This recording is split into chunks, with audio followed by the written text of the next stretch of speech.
오늘 갈라디아서는 로마서의 축소판이라고 할 수 있겠죠. 그래서 앞에 부분은 교리적인 부분을 다루고 역시 뒤에 부분은 윤리적이고 도덕적인, 즉 그리스도인으로서 해야 할 본분에 대해서 다루고 있다, 이렇게 보시면 되겠습니다. 갈라디아서의 주제도 역시 로마서의 주제와 같이 복음입니다. 무엇이 복음이냐라고 하는 것이죠. 그동안 유대인들은 율법과 할례를 행함으로써 자신들이 구원에 이른다고 생각했지만 이것이 다 잘못된 것이고 오직 예수 그리스도를 믿음으로만 구원이 가능하다라고 하는 것을 강조하고 있습니다. 오늘 이 갈라디아서가 쓰여진 때는 2차 전도 여행 중이지만 오늘 2장의 내용을 다루는 것은 그들이 1차 전도 여행을 마치고 예루살렘 교회에 갔던 이야기를 다루고 있어요. 그러니까 예루살렘 교회에 간 이유는 그들이 이방인의 사도로서 부르심을 입고 1차 전도 여행 중에 겪었던 이야기, 즉 구약 성경을 알지 못하는 이방인들이 어찌해서 예수 그리스도를 전하는데 그들이 믿게 되었고 또 성령을 받아서 또 여러 가지 은사들이 나누어주고 방언하며 그런 일들이 어떻게 일어날 수 있었느냐. 그러니까 구약 성경을 알지 못해도 그들에게 믿음으로서 구원을 얻을 수 있는 여러 가지 증거가 나타났다라고 하는 것이죠. 그래서 예루살렘 공의회에 간 이유가 바로 이런 이들을 위해서 이방인들이 율법과 할례를 지키지 않아도 예수 그리스도를 믿음으로써 구원을 얻을 수 있다는 이 결정을 얻기 위해서 간 것이죠. 그리고 예루살렘 공의회에서는 사도행전 15장에 나와 있듯이 이방인에 대해서 또 이방인뿐만 아니라 모든 유대인에게도 마찬가지죠. 할례와 율법이 아니라 오직 예수 그리스도를 믿음으로 구원에 이를 수 있다는 선언을 하게 되죠. 그때부터 이 복음이 예루살렘과 유대와 사마리아뿐만 아니라 그 근처에 있었던 길리기아 다소까지, 그러니까 갈라디아 지역까지 복음이 전해질 뿐 아니라 거기를 넘어서 이제 2차 전도 여행과 제3차 전도 여행 중에 마게도냐 지역과 아가야 지역을 넘어서 이제 나중에 로마에까지 그 복음이 전파되는 놀라운 폭발력을 갖게 된다라고 하는 것이죠. 그런데 그 증거로 오늘 디도와 함께 예루살렘으로 올라갔다라고 하는 것이 너무나도 중요합니다. 2장 1절에 보면 바나바와 바울이 예루살렘 교회를 찾는데 함께 동행한 사람이 디도입니다. 근데 디도가 헬라인이에요. 그러니까 이 헬라인 디도가 율법과 할례를 행한 사람이 아니에요. 특히 오늘 성경에도 나와 있지만 이 사람에게 억지로 할례를 받게 하지 아니하였다라고 3절에 나와 있거든요. 그러니까 할례를 받지 않은 사람이고 율법에 대해서도 잘 알지 못하는 사람이지만 그가 예수 그리스도를 믿고 하나님의 사람으로서 예수 그리스도의 제자로서 살아가는데 충분히 귀한 역할을 감당하고 많은 사람들에게 존경받는 위치에 있다는 것을 예루살렘에 있는 여러 사도들에게 보여주고 싶었던 거예요. 그러니까 할례와 율법이 아니더라도 하나님의 백성으로 예수 그리스도의 제자로 살아가기에 충분하다는 것을 바로 이 디도를 통해서 보여주고 있는 것이죠. 그래서 이 디도가 동행한 것이 그들에게 의미가 있었다라고 하는 겁니다. 특히 사도 바울이 자신이 사사로이 했다 이렇게 2절에 표현되어 있는데 과거의 자신의 모습은 사사로이 행하지 않았죠. 그러니까 예를 들어서 그가 유대인들을 믿는 예수 그리스도를 믿는 사람들을 핍박할 적에 사사로이 하지 않았다는 표현은 그들이 공문을 받아서 위로부터 허락을 받고 그래서 그 예수 믿는 사람을 잡아 죽이거나 잡아 가두거나 하는 일들을 했다는 표현이고, 여기서 사사로이 행했다라는 표현은 이제는 자신이 복음으로 인해서 예수 그리스도를 만나고 복음으로 인해서 이제 자유롭게 돼서 이제 자유롭게 자기가 복음을 전했다, 이런 표현이죠. 자, 이제 이가 항상 이 복음 가운데 행하였다는 것을 디도를 통해서 여러 사람들에게 보여줄 뿐만 아니라 또 베드로와 야고보와 또 요한에게 주신 하나님의 어떤 은혜가 있다면 자신과 바나바에게 주신 은혜도 있는데, 그들은 유대인들을 위해서 부르심을 받은 사도라면 우리는 이방인들을 위해서 부르심을 받은 사도다라고 하는 것을 분명히 하고 있습니다. 그리고 믿음으로 의롭게 된다는 사실들에 대해서 여전히 그들은 변치 않고 그것을 갈라디아 교인들에게 오직 믿음으로 구원 얻을 수 있다는 이 한 가지를 잊지 말라고 편지한 것이죠. 그러면서 11절에 하나의 사건을 이야기합니다. 그것은 게바가, 그래도 게바인 베드로도 나름 이 바울과 바나바에게 영향을 받았어요. 그래서 이방인들과 함께 교제 나누는 것에 대해서 그렇게 꺼리낌이 없던 사람이기는 한데, 그래도 유대인들의 눈치를 보았다는 거예요. 오늘 그 사건을 여기다 두고 있는데요. 게바가 이방인들과 대면해서 교제하고 있을 때 다른 유대인이 나타난 거예요. 그랬더니 그 다른 유대인들의 눈치를 따라서 그 이방인들과 교제 나누다가 그 교제 나누는 것을 거리끼게 됐다는 거예요. 사실은 그게 거리낄 만한 것이 아닌데 다른 사람이 볼 때 이게 거리끼는 자리가 된 거예요. 그래서 자신이 그 자리를 피했는데 그것을 비겁하다고 사도 바울이 지금 공격하는 거예요. 뿐만 아니라 그 일로 인해서 함께 있던 바나바도 유혹이 되었다는 거예요. 바나바도 이게 거리낄 자리가 아닌데 자기와 함께한 베드로가 거리끼게 행동하니까 자기도 할 수 없이 그 이방인들과의 교제의 자리를 이렇게 떠났다라고 보여져요. 이런 것이 사실은 올바르지 않다는 거예요. 왜 이방인들과 교제하는 것들에 대해서 꺼리끼냐 이거예요. 거리끼지 않고 그들과 함께 할 수 있는데, 그런데 유대인들에게는 이방인과 함께 교제하고 식사하는 것들에 대해서 과거에서부터 엄격하게 이렇게 선을 긋고 있거든요. 그러니까 여전히 그들은 율법에서 자유롭지 못한 것이죠.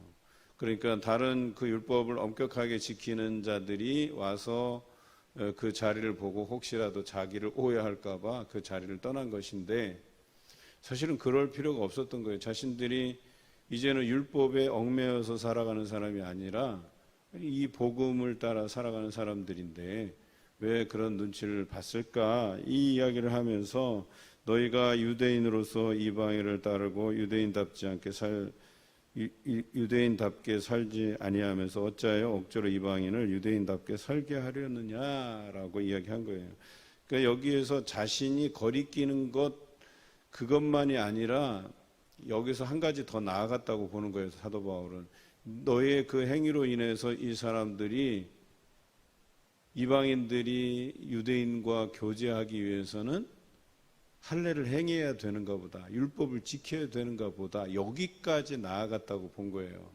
그러니까 단순히 너희가 유대인들이 겁나서 그런 꺼리껴져서 식사의 자리를 피한 것뿐만 아니라 그게 그들에게 좋지 않은 영향을 끼친 거예요.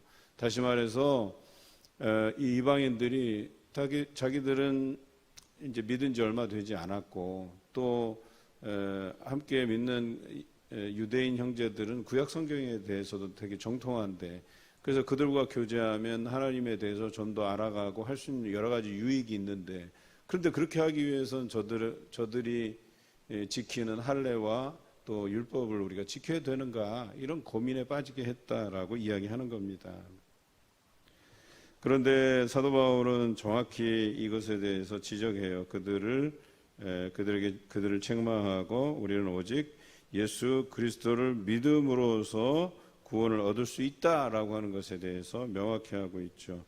그래서 율법의 행위로서는 의롭다함을 얻을 육체가 하나도 없다고 16절에 강조하고 있는 것입니다.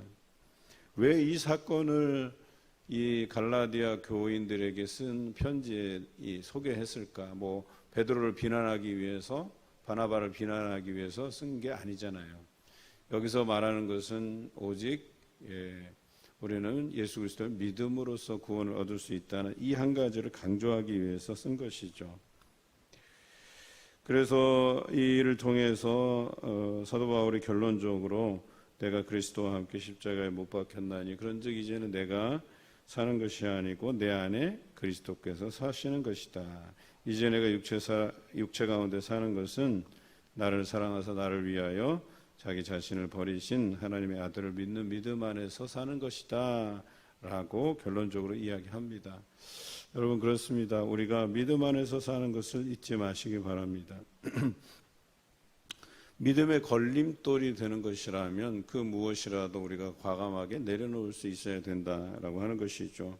여러분, 믿음 외에 중요한 것이 무엇이 있습니까?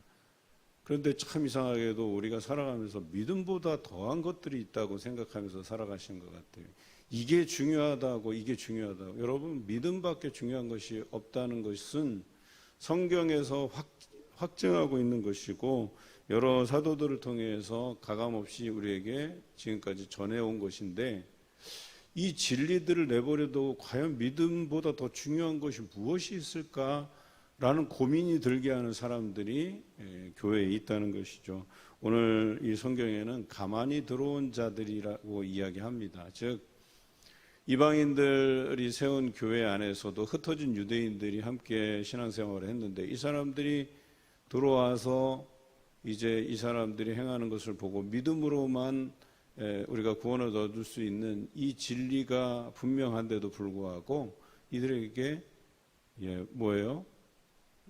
할례를 강조하고 율법을 강조하는 거예요. 그리고 그들이 자신들과 함께 교제 나누고자 하는 바람이 있는 걸 알고, 그러면 내가 다른 사람 유대인들에게 눈치 안 보게 너희도 할례를 받아라, 너희도 율법을 지켜라, 이런 식으로 강조하는 것은 옳지 않다는 것이죠. 여러분, 요즘도요 이스라엘에 가면 철저한 율법주의자들이 있어요. 특히 여러분들 경험해 보셨을런지 모르겠지만, 저도 이제 직접적으로 경험해 보지는 않았지만 유대인들이 운영하는 식당에 가서 이제 한국 사람들이 자주 실수하는 것이, 그 실수라고 보기도 어렵죠. 뭐 다른 식당 가서 우리가 가져온 뭐 참치캔 따갖고 뭐 먹고 고추장, 튜브 고추장 가지고 와서 짜 먹는 거, 여러분 그 뭐 당연한 것 아니겠어요? 우리 마음이지. 근데 그 율법주의자가 운영하는 식당에 가서 튜브로 된 고추장 짰다가는 그 주인이 당장 와서 접시를 들어서 그 자리에서 깨고 내쫓아요. 그 말 그대로 부정하다는 거예요. 그래서 그들이 정한 룰에 따라서 식사를 해야 된다는 거예요. 여러분 생각해 보세요. 자기는 율법주의자고 예수 그리스도를 믿지만 그래도 율법과 할례가 중요하다고 생각하는 사람이 가만히 들어와서 너희가 나와 교제하려면 율법을 철저히 지켜라, 할례를 받아라, 그래 이제 나랑 교제할 수 있다, 이런 요구들이 이 갈라디아 내에서도 있었다는 거예요. 그렇지만 이 갈라디아 교인들은 그것에 대해서 철저하게 그들과 교제하기를 거부하고, 자신들이 믿었던 그 믿음, 우리는 할례 그거 율법 아니다, 우리는 믿음으로 구원 얻을 수 있다고 철저하게 배웠기 때문에 우리는 이 믿음의 도를 지키겠다라고 했던 것입니다. 그래서 이 하나님의 은혜를 패하지 아니하기 위해서 그들이 열심을 냈다는 거예요. 또 사도 바울이 강조하는 게, 너희가 만약에 그런 율법을 따라 행하고 할례를 받을 것이면 은혜를 따라 주신 예수 그리스도의 죽음이 헛되게 되는 것이다 라고 강조하고 있는 것이죠. 마찬가지로 오늘 우리가 살아갈 때 믿음에 중요한 것은 없습니다. 여러분, 전통이 중요합니까? 전통은 믿음 위에 있지 않습니다. 우리는 믿음을 기초로 해서 모든 전통을 세워간 것이죠. 그런데 그것이 믿음에 기초하지 않는 전통이라면 과감히 버려야 되는 거예요. 믿음보다 더 우선되는 건 없고 그 위에 있는 것도 없어요. 오직 믿음으로만 우리가 구원 얻을 수 있는 거예요. 믿음의 걸림돌이 되는 것들이라면 여러분 과감하게 버려야 되는 거예요. 과감하게 내려놓아야 되는 거예요. 그리고 예수 그리스도께서 그 믿음 위에 한 가지 섬김의 행위로서 제자들을 섬겨주셨잖아요. 믿음이라고 하는 것은 우리가 교회에서 믿음이 좋아서 어떤 좋은 위치를 얻어서 많은 사람들로 하여금 존경받고 섬김을 받고 기득권을 누리고 뭔가를 행사하고 이러는 게 아니에요.